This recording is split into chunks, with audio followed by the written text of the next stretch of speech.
ကျွန်တော်နဲ့ Thailand Green ဆေးရုံကထိုင်းအထူးကုဆရာဝန်ကြီးတွေနဲ့ကျန်းမာရေးဆွေးနွေးတဲ့ဗီဒီယိုလေးတွေကိုနားထောင်ကြမယ်လို့ထင်ပါတယ်။ဒီတစ်ခေါက်မှာတော့ဘန်ကောက်မြို့မှာရှိတဲ့ Thailand Green ဆေးရုံကြီးကိုကျွန်တော်ကိုယ်တိုင်ပတ်ကြည့်မှာဖြစ်ပါတယ်။ Thailand Green ဆေးရုံရဲ့ဘယ်နေရာမှာဘယ်လိုဌာနတွေရှိလဲလူနာတွေအတွက်ဘာတွေစီစဉ်ထားသလဲဆေးရုံပြခြင်းရင်ဘယ်လိုဆက်သွယ်ရမလဲစတာတွေကိုသိချင်နေဆိုရင်ကျွန်တော်နဲ့အတူလိုက်ကြည့်လိုက်ရအောင်နော်။ Okay ဒါတော့ Thailand Green ဆေးရုံပါဒါကတော့ကျွန်တော်ဒီနေ့ကျွန်တော်ဒီဆေးရုံပတ်ပြပေးမယ်ဒါ Thailand Green မြန်မာရုံးခွဲက MD အကိုပါဟုတ်ကဲ့မင်္ဂလာပါခင်ဗျအကိုအားရလားအားလုံးတေချာလိုက်ပြလုံးပဲမင်္ဂလာပါခင်ဗျကျွန်တော်ကတော့ Jet လို့ခေါ်ပါတယ်ခင်ဗျဟုတ်နော်ပေါ့ပါဟုတ်ကဲ့ကျွန်တော်လိုက်ပြမယ်ခင်ဗျဒီဆေးရုံမှာပေါ့နော်ဘေးဌာနတွေရှိလဲဆိုတဲ့ဟာတွေလေဘေးအထက်မှာဘေးဌာနတွေရှိလဲဆိုတော့ကျွန်တော်လိုက်ပြပါမယ်ခင်ဗျ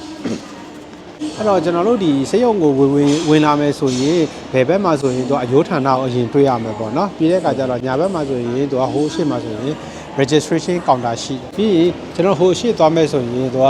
ဟိုပေါ့နော် internet medicine လို့ခေါ်တာပေါ့နော်ကြောက်ကက်လူနာတွေလို့ကျွန်တော်တို့ပြီးတဲ့အခါကျတော့ဟိုစီးကြိုလူနာတွေလို့အကုန်လုံးပေါ့နော်ပြီးတဲ့အခါကျတော့ဟိုဘက်မှာဆိုရင်ကျွန်တော်တို့ခွဲစိတ်ဌာနရှိတယ် surgery department ပေါ့နော်ခွဲခန်းတွေရှိတယ်ဟုတ်ပြီးတဲ့အခါကျရင်အဲ့ဒီဘက်မှာဟို emergency department ရှိတယ်ခင်ဗျသူကအရေးပေါ်ဌာနပေါ့နော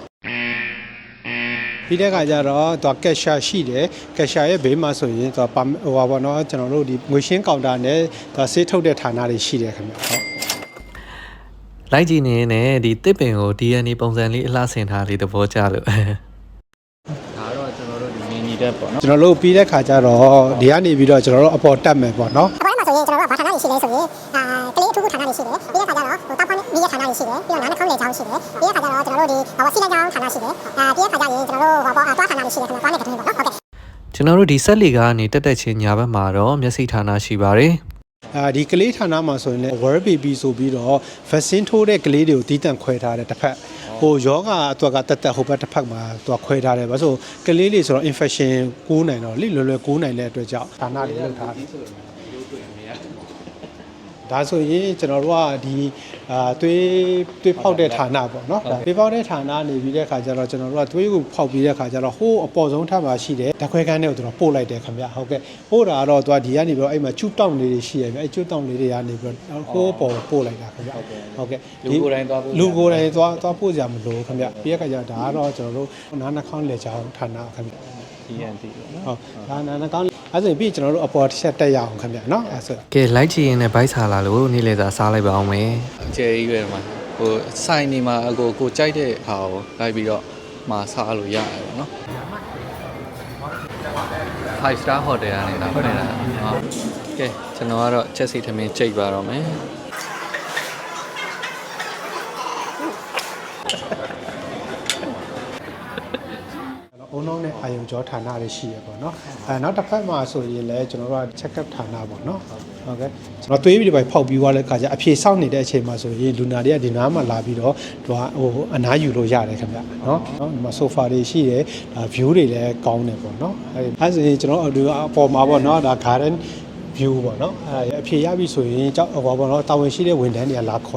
်တဲ့အခါကျရင်ကိုကအဲဒီဆရာဝန်ခန်းရှိမှာသွားဆောင်ပြီးတော့ဝင်လိုက်ရုံပဲပေါ့နော်ဝင်လိုက်ပြီးတဲ့အခါကျတော့ဘာလို့ဆိုဒီမှာကျတော့ဟို check up လုပ်တယ်ဆိုရင်သူကနေ့တစ်ဝက်လောက်ပဲအချိန်ကုန်တယ်မနက်ပိုင်းကိုရောက်လာတယ်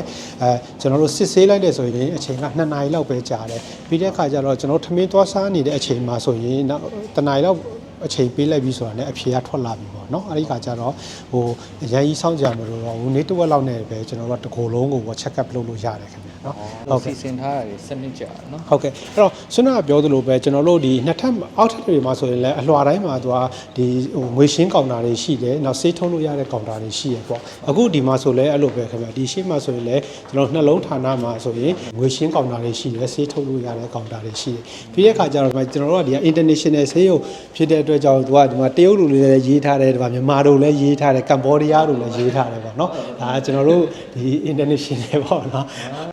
အဲ့ဆိုတော့ဒါနှလုံးဌာနပေါ့ခင်ဗျာနော် decoration လေးတွေ ဒါက decoration ရခင်ဗျာနှလုံးဌာန decoration ပေးထားတာခင်ဗျာ department အစုံတော့ရှိတယ်နော် ဟုတ်တယ်ဒီမှာကတော့ဟိုဟာခင်ဗျာကျွန်တော်တို့ဟိုဆေးရုံမှာကတော့ဌာနအစုံရှိတယ်ခင်ဗျာ check up ဆိုရင် check up ဌာနတွေရှိတယ်ပြီးတဲ့ခါကျတော့ကြောက်ကဌာနနှလုံးဌာနအဆိုင်ဦးလမ်းကျောင်းဌာနတွေရှိတယ်အုံလုံးနဲ့အာရုံကြောဌာနတွေရှိတယ်ပြီးမိန်းကလေးနဲ့ပတ်သက်ရေး OG ဌာနတွေရှိတယ် ဒါပေမဲ့ဒီမှာကျတော့တခုဟိုလူများနဲ့မတူတာကျတော့ဒီရင်သားဆိုရင်ဒါ breast center ဆိုပြီးတီးတန့်ကိုသူခွဲထုတ်ထားတယ်ခင်ဗျာ โอเคအဲ့ဒါဆိုအခုကျေးဇူးပါကျွန်တော်လိုက်ပြပြီလို့ဟုတ်အခုကျွန်တော်ရောက်တာ3လွာပဲရှိတယ်ဒါပေမဲ့12လွာတိရှိတာလား ဟုတ်တယ်အပေါ်ဒီမှာ12လွာထိရှိတယ်ဗျအပေါ်အလွာတွေကတော့ကျွန်တော်တို့ ဒီဟိုကြောက်ကအစားထိုးလဲခွဲကနေရှိတဲ့အလွာတွေရှိတယ်ပြီးတဲ့ခါကျတော့ဒီကြောက်ကဆေးရဲ့ dialysis center ရှိတဲ့နေရာတွေရှိတယ်ခင်ဗျပြီးတဲ့ခါကျတော့တခြားပေါ့အရေးပြားဌာနတို့တခြားဌာနတွေလည်းအများကြီးရှိတယ်ခင်ဗျအတွင်းလူနာတွေရောပေါ့နော်အပေါ်မှာအားလုံးရှိပါတယ်ခင်ဗျဟုတ်ကဲ့ ကျွန်တော်တို့ပြန်มาတော့မယ်တက်လီကစောင့်တာအခုဒါကကားပါကင်ကိုရောက်တာပါဟိုဒါကားစီကိုကျွန်တော်တို့ဘက်ကီနဲ့သွားဘက်ကီကမရှိသေးဘူးကျွန်တော်စောင့်အောင်ဘက်ကီရောက်လာပါပြီအဲကျွန်တော်တို့ဘန်နာလမ်းမှာဟုတ်ပါဒါလမ်းကြားဘန်နာလမ်းမှာဟုတ် ဝင်းနေဝင် ဆေးရုံကိုလိုက်ကြည့်ရင်းနဲ့တခါတည်းဒီ Thailand Green ဆေးရုံမှာလာပြခြင်းနဲ့ဆိုရင်ဘယ်လိုလုပ်ရမလဲဆိုတာကိုပါအကိုကိုမေးပေးခဲ့ပါတယ်ကျွန်တော်တို့ဒီရန်ကုန်အလံပြဖျားလမ်းမှာ Thailand Green ဆေးရုံရဲ့မြန်မာပြည်ရုံးခွဲရှိတယ်လို့ပြောပါတယ်အဲ့ဒီမှာတိုင်ပင်ဆွေးနွေးလို့ရတယ်လို့ Thailand Green မြန်မာ Facebook page ကနေလည်းဆက်သွယ်လို့ရပါတယ်တဲ့နောက်မြန်မာပြည်ရုံးခွဲမှာကယောဂကိုတိုင်ပင်ဆွေးနွေးဖို့အတွက်မြန်မာဆရာဝန်လည်းရှိပါတယ်နောက်ဘန်ကောက်မှာဆေးရုံပြခြင်းနဲ့ဆိုရင် appointment ယူပေးတာကုသမှုအတွက် plan နဲ့ဒီကုန်ကျစရိတ်တွေတွက်ချက်ပေးတာနောက် hotel booking နဲ့လေဆိပ်အကြိုဖို့တွေကိုလည်းအားလုံးစီစဉ်ပေးပါတယ်တဲ့ဒီ service တွေအတွက်က fee step ပေးစရာမလိုပါဘူးအခမဲ့ဝန်ဆောင်မှုလို့ပြောပါတယ်ဘန်ကောက်က Thailand Green ဆေးရုံဘက်မှာဆိုရင်လည်းမြန်မာဝန်ထမ်းအနေနဲ့မြန်မာစကားပြန်နေရှိပါတယ်အဲဒါကြောင့်ဆရာဝန်ပြတဲ့အခါမှာဘာသာစကားအခက်အခဲဖြစ်မှာကိုစိုးရိမ်စရာမလိုပါဘူးရောက်ပါပြီကဲဒါဆိုရင်ကျွန်တော်ပြန်လိုက်ပါတော့မယ်အကြည့်ပေးတဲ့အတွက်အားလုံးကျေးဇူးတင်ပါတယ်တဒါ